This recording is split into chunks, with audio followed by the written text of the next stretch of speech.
Hello, dear teachers! Kumusta naman tayong lahat? Welcome to ACELT Diaries Season 2, ang weekly kwentuhan ng Ateneo Center for English Language Teaching. Marami tayong kwentong ELT na nakakatawa, nakakaloka, nakakaiyak, at nakaka-inspire. Ako po si Cheche Suarez. Hello, Miss Ines! Hello, Doc Cheche. And hello there, dear teachers. Nandito na naman kami para samahan kayo habang nagpapahinga at nagmumuni-muni. Welcome to our ACELT Diaries channel. Ako po si Ines Bautista Yao. Miss Ines, exciting ang episode natin ngayon kasi ba naman ang topic natin, teaching oral communication, speaking freely and fearlessly. O di ba, meron sa ating mga Pinoy ang takot mag-Ingles, nakaka-nosebleed daw. So pag-usapan natin yan kasi walang dapat ikatakot sa paggamit ng English. That's true, Doc Cheche. Kaya sana matulungan din natin ang isa na naman nating dear teacher sa kanyang dilema. Sabi niya, Dear ACELT Diaries, may fixation kasi ako on pronunciation drills according to native speaker norms. Kasi that's how I was taught when I was young. But do we really need to sound like the native speakers when we speak? Di ba nila tayo maintindihan kung wala tayong American accent, for example? Maraming salamat and I look forward to your advice, Miss E. Nakaka-excite naman ang letter ni Miss E. Ang daming pwedeng i-unpack in relation to teaching English in multilingual settings. Ito, meron ngang common notion that we need to sound like a native speaker when we speak. Naku, dear teachers, alam nyo ba na that is a myth, which means maling akala or paniniwala yan. Kasama niya ng isa pang myth that says accent should be neutralized or Americanized. Hindi po totoo yan.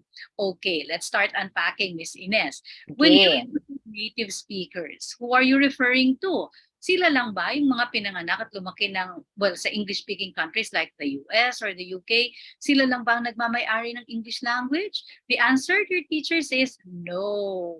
According to Cheng et al., dun sa research nila, very problematic ang concept ng native speaker because it can be harmful, particularly to minoritized individuals and groups. In that use of native speaker, yung term is in academic research reproduces normative assumptions about linguistic behavior, experience, and identity. Hindi nga normal yan. And because it's not normal, oppressive din yung practice na yan, na ipilit na magkaroon ng certain accent ang students if it's not natural to them. I agree, Doc Cheche. Like many of us Filipinos, ginagamit na natin ang English as if it's our own language, di ba?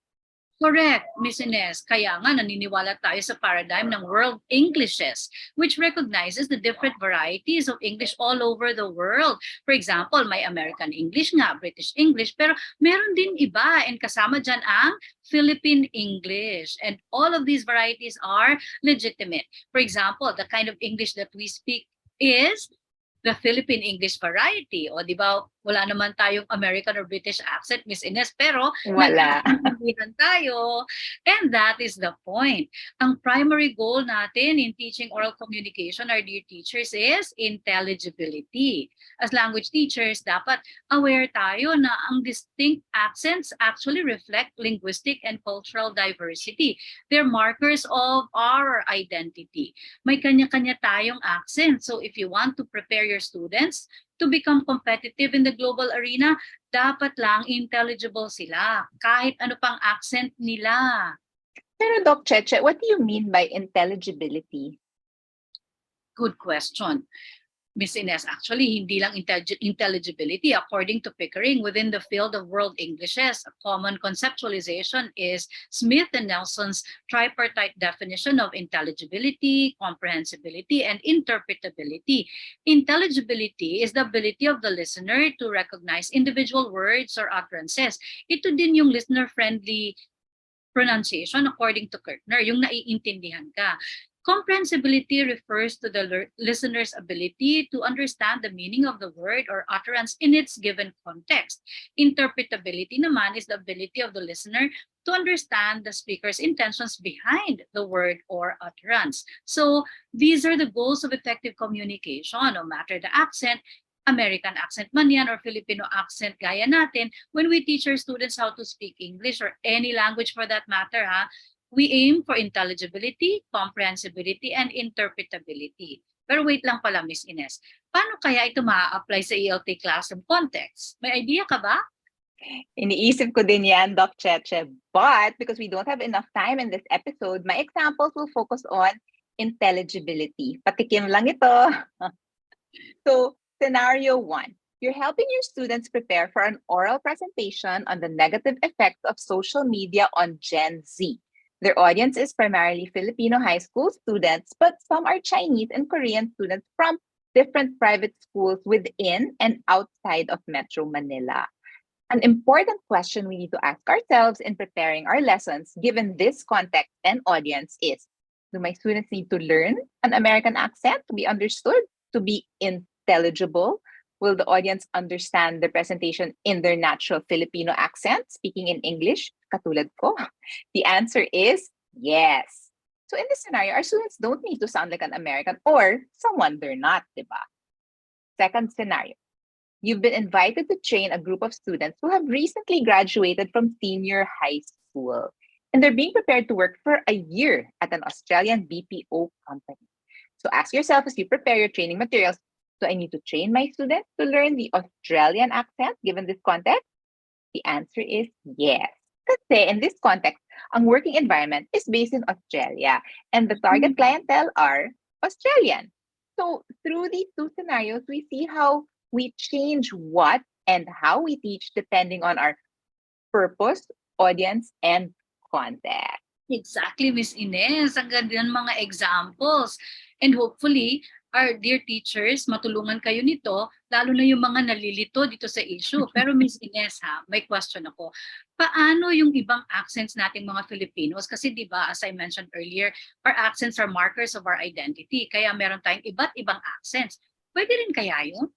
Nako, Doc Cheche, that's not only true among Filipino speakers of English kasi meron din iba't ibang accents ang mga American sa US, di ba? Also yung mga British in the UK and all over Europe. So we need to embrace our uniqueness because it's who we are. So what's important is, like what we've been saying, as long as you can be understood, intelligible, you can use your natural accent.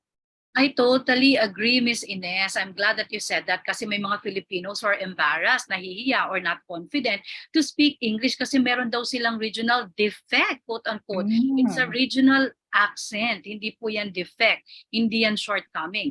Please remember, sabi nga ng isang well-respected Filipino scholar na friend din natin na si Dr. Juani Tupas, all accents are equal because no accent is superior to another. So, there's no neutral accent, dear teachers. Ayan, Miss Ines. Sana natulungan natin si Miss E at ang iba pa nating mga dear teachers on how and what to teach in an oral communication class. Yes, thank you, Doc Cheche. And dear teachers, don't forget to like and subscribe to our channel. Leave a comment below to let us know how this episode helped, or perhaps there's a question you'd like to ask on any of the points we raised. Please let us hear from you at Walang Quiz, promise. Please share ACELT Diaries with your teacher friends. Please also like ACELT FB, where you may also request for handouts with our clickable links and references. Ako po ulit si Doc Cheche. At ako naman si Miss Ines. At kami ay nagpapaalala sa inyo to encourage your students to speak English freely and fearlessly. Bye, dear Dear teachers. teachers.